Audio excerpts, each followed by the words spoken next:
Hi friends, welcome to my channel. మనీషాతో కలిసి మిత్ర ఢిల్లీ వెళ్తానంటుండగా లక్ష్మి అడ్డుకుంటుంది. అప్పుడే మనీషా రూమ్లోకి వచ్చి ఇలా అంటుంటుంది, అవసరం లేదు మిత్ర, నేను ఒక్కదాన్నే వెళ్తాను. మా అంటే ఒక్క రోజులో జరగాల్సిన ఇన్వెస్టిగేషన్ వారం పడుతుంది. నేను తప్పు చేశానని తెలిస్తే జైలు శిక్ష కూడా పడుతుంది.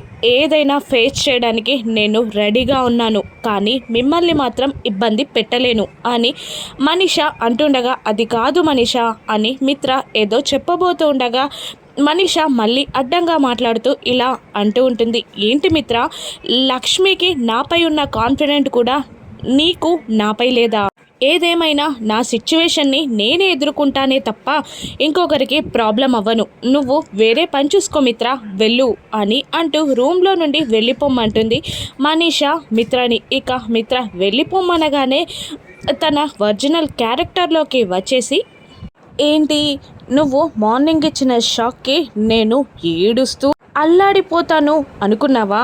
నిజంగానే నాకు షాక్ తగిలింది. అసలు ఆ ఇన్కమ్ ట్యాక్స్ రైడ్ ఏంటి, ఆ తప్పులేంటి, నేను ఢిల్లీ వెళ్ళడం ఏంటి, అరెస్ట్ అవ్వడం ఏంటి, ఇవన్నీ తలుచుకుంటే నాకు దిమ్మ తిరిగిపోయింది నిజంగానే. కానీ కాసేపే ఆ తర్వాత నా ఆలోచనలు మొదలయ్యాయి. రేపు నేనిచ్చే షాక్కి నీకు దిమ్మ తిరుగుతుంది. నేనిచ్చే షాక్ ఏంటో నువ్వు నీ చిన్న మెదడుతో ఆలోచించు అని అంటూ మనీషా లక్ష్మికి వార్నింగ్ ఇచ్చి అక్కడి నుండి వెళ్ళిపోగానే అప్పుడే అక్కడికి వచ్చిన బామ్మ అవన్నీ వినేసి, ఏంటమ్మా లక్ష్మి ఇది ఇంతలా మాట్లాడుతుంది, మార్నింగ్ తగిలిన షాల్కి ఏదో మూలన కూర్చుంటుంది అనుకుంటే ఇదే రివర్స్లో పనిచేస్తుందేంటి, ఇది చేసిన ప్లాన్ ఏంటి అని అంటుండగా, నాకు అదే అర్థం కావట్లేదు బామ్మ, ఇంత షార్ట్ టర్మ్లో ఇదేం చేసిందో మరి అని అనుకుంటూ ఉంటుంది లక్ష్మి.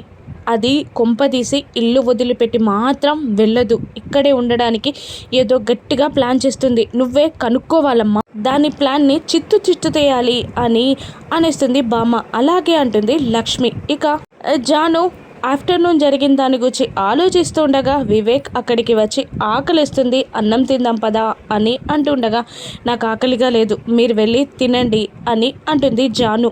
నువ్వు లేకుండా నేను ఎలా తింటాను జాను అని అంటుండగా, మీ అమ్మ వడ్డిస్తుంది, మీరు వెళ్ళి తినండి అని కోపంగా అంటుంది జాను. ఏంటి నీ కోపం ఏంటి అసలు? నీ కోపం నా పైన అమ్మ పైన?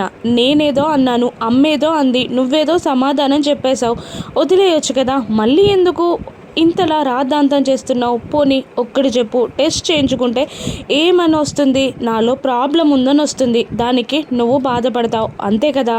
ఏదైనా ఫేస్ చేయాలి జాను అని వివేక్ నమ్మకంగా చెప్తుండగా, ప్రాబ్లం మీలోనే కాదు నాలో కూడా రావచ్చు, అటువంటప్పుడు మీరు కూడా బాధపడతారు కదా అని జాను అంటూ ఉండగా, ఇక వివేక్ అలా ఎందుకు, ఏదైనా కోర్స్ ఉంటుందేమో, అది వాడితే తర్వాత ప్రాబ్లం సాల్వ్ అయిపోతుందేమో, దానికి ఇంతలా టెన్షన్ పడడం ఎందుకు, ఒక్కసారి వెళ్ళి టెస్ట్ చేయించుకుంటే సరిపోతుంది కదా అని అంటూ ఉంటాడు వివేక్. అలాగని నేను నిన్ను ఫోర్స్ చేయట్లేదు అని వివేక్ అంటుండగా, కన్విన్స్ చేస్తున్నారా అని జాను అడిగేస్తుంది. అలా అయినా మంచిదే అనుకో, కానీ నువ్వు కన్విన్స్ అయ్యావా లేదా చెప్పు అని అనేస్తాడు వివేక్.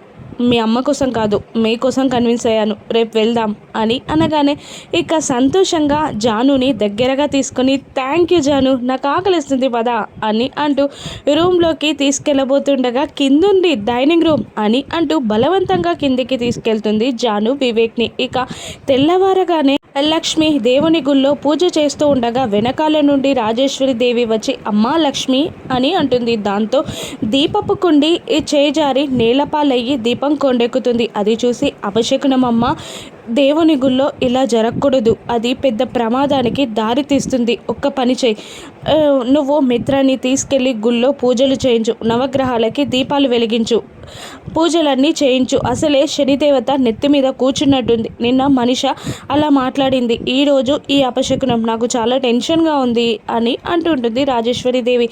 అలాగే అత్తే పెద్దమ్మ అని అంటుంది లక్ష్మి. ఇక లక్ష్మి మిత్రని గుడికి తీసుకెళ్ళడానికి పైకి వెళ్తుండగా మెట్లెక్కుతున్న లక్ష్మిని చూసి తన నాటకాన్ని స్టార్ట్ చేసి, రెడీ అవుతున్న మిత్ర దగ్గరికి వెళ్ళి, మిత్ర నేను ఈరోజు ఈవినింగ్ ఫ్లైట్కి ఢిల్లీ వెళ్ళబోతున్నాను అని అనగానే మిత్ర ఇలా అంటుంటాడు, ఏదైనా నర్వస్గా ఫీల్ అవుతున్నావా, భయపడుతున్నావా, నా హెల్ప్ కావాలా అని మిత్ర అడుగుతుండగా, వద్దులే మిత్ర నేను చూసుకుంటాను, కానీ నేను ఒక క్వశ్చన్ అడిగాను నిన్ను అని అడుగుతూ ఉంటుంది మనీషా. ఏంటి అడుగు అని మిత్ర అనగానే, నేను ఏదైనా తప్పు చేశానని నువ్వు నమ్ముతున్నావా అని మనీష అడగగానే ఆలోచనలో పడిపోతాడు మిత్ర. ఇక మళ్ళీ మనీష ఇలా అంటూ ఉంటుంది, ఎవరు నమ్మినా నమ్మకపోయినా నేను తప్పు చేయలేదని నువ్వు నమ్మితే చాలు మిత్ర, నిజంగా చెప్పు నువ్వు నన్ను నమ్మావా లేదా అని అడుగుతుంది మనీష. లేదు మనీష, నువ్వే తప్పు చేయలేదని నేను నమ్ముతున్నాను అని మిత్ర అనగానే అప్పుడే లక్ష్మి రూమ్లోకి రావడం చూసిన మనీష మిత్రని గట్టిగా వాటేసుకొని, థ్యాంక్ యూ మిత్ర, నీ నమ్మకాన్ని నీ ప్రేమని నేను ఎప్పుడు నిలబెట్టుకుంటాను, నువ్వు నమ్మే నీ ప్రేమను నిలిపే మనిషిగానే నేను ఉంటాను, థ్యాంక్ యూ మిత్ర, ఎవరు నమ్మినా నమ్మకపోయినా నువ్వు నమ్మితే చాలు నన్ను అని అంటూ ఓవర్ యాక్టింగ్ చేస్తూ ఉంటుంది మనీష. అది చూసి లక్ష్మి కాస్త ఫీల్ అవుతుంది. ఇక లక్ష్మిని చూసి, అయ్యో నువ్వెప్పుడొచ్చావు లక్ష్మి అని అంటూ ఢిల్లీ ప్రయాణం గురించి మాట్లాడుతున్నాను అని అంటూ అక్కడి నుండి కన్ను గీడుతూ అక్కడి నుండి వెళ్ళిపోతుంది మనీష. ఇక అది కాదు, తనేదో ఢిల్లీ ప్రయాణం కూర్చి చెప్తుంది అని మిత్ర అంటుండగా, నేను మిమ్మల్ని ఏం అడగలేదండి అని అనేస్తుంది లక్ష్మి. అలా కాదు, నువ్వు అపార్థం చేసుకుంటావేమో అని అంటుంటాడు మిత్ర. మిమ్మల్ని నేను అర్థం చేసుకున్నాను, నన్ను మీరు అర్థం చేసుకున్నారు, మన మధ్యలో అపార్థాలు చేసుకునే రోజులు తొలగాయి, మిమ్మల్ని గుడికి వస్తారా అని అడగడానికి వచ్చాను, వస్తారా అని లక్ష్మి అడగగానే చిరునవ్వుతో మిత్ర ఇప్పుడా అని అనేస్తాడు. ఇప్పుడే రండి అని అనగానే అలాగే అంటాడు మిత్ర. ఇద్దరూ కలిసి కిందికి దిగి వస్తుండగా ఒక ఇద్దరు వ్యక్తులు లోపలికి వస్తారు వెడ్డింగ్ కార్డుని పట్టుకొని. అది చూసి మిత్ర, హరే ఎలా ఉన్నావురా అని అడుగుతుంటాడు. బాగున్నానన్నయ్య అని మిత్రకి హగ్ ఇచ్చి సోఫాలో కూర్చుంటారు ఆ కొత్త దంపతులు ఇద్దరు. వీళ్ళు వివేక్ ఫ్రెండ్స్ అని పరిచయం చేస్తుంటాడు లక్ష్మికి. ఇక అప్పుడే వివేక్ నీ ఫ్రెండ్ వచ్చారా అని మిత్ర అరవగానే వివేక్ కిందికి దిగి వస్తాడు. వివేక్ని చూసి వాళ్ళు సంతోషంగా లేచి నిలబడతారు. నా మ్యారేజ్ సెట్ అయిందిరా, అందుకే వెడ్డింగ్ ఇన్విటేషన్ ఇవ్వడానికి వచ్చాను అని అంటుంటాడు ఆ వ్యక్తి. ఇక థ్యాంక్ యూరా, ఐఎమ్ సారీ, నా మ్యారేజ్కి నిన్న పిలవలేకపోయాను, తను నా మిస్సెస్ జాను అని వివేక్ పరిచయంగా చేయగానే, ఓహో నమస్తే సిస్టర్ అని అతను కూడా పరిచయం చేసుకుంటాడు. ఇక పక్కనున్న అమ్మాయిని చూసి వివేక్ తను అని అంటుండగా, నీ డౌట్ నిజమేరా, తను కాదు వేరే అని అనగానే ఏం జరిగింది అని మనీష అడిగేస్తుంది. నేను కాలేజ్లో చదువుతున్న రోజుల్లో ఒక అమ్మాయిని ప్రేమించాను, అనుకోకుండా ఫిజికల్గా కలిసాం, కానీ మేము పెళ్లి చేసుకుంటాం అనుకున్నాం, కానీ అది నెరవేరలేదు, విడిపోయాం.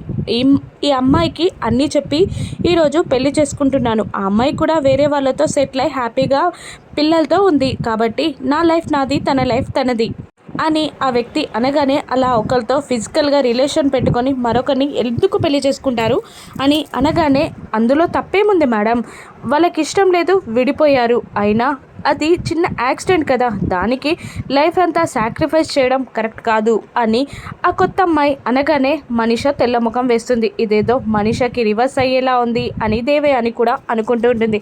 ఓకేరా మేము వెళ్ళొస్తాం అని అంటూ వాళ్ళు వెళ్ళిపోతారు. ఇక బామ్మ అదంటే జీవితం అలా మెదలాలి అని వార్నింగ్ ఇచ్చి అక్కడి నుండి మిత్రలక్ష్మిలని గుడికి వెళ్ళమంటూ ఉంటుంది. ఇక జాను వివేక్లు కూడా హాస్పిటల్కి బయలుదేరుతారు. ఇక వెటకారంగా మనీషాని చూసి అక్కడి నుండి వెళ్ళిపోతుంది బామ్మ. ఇక అపాయింట్మెంట్ తీసుకొని జాను వివేక్ హాస్పిటల్లో కూర్చుంటారు. ఇక జానులో ఏదైనా ప్రాబ్లం ఉందా, మనీషా వేసే ఎత్తేంటి రాను ఎపిసోడ్స్లో చూద్దాం. Thank you for watching.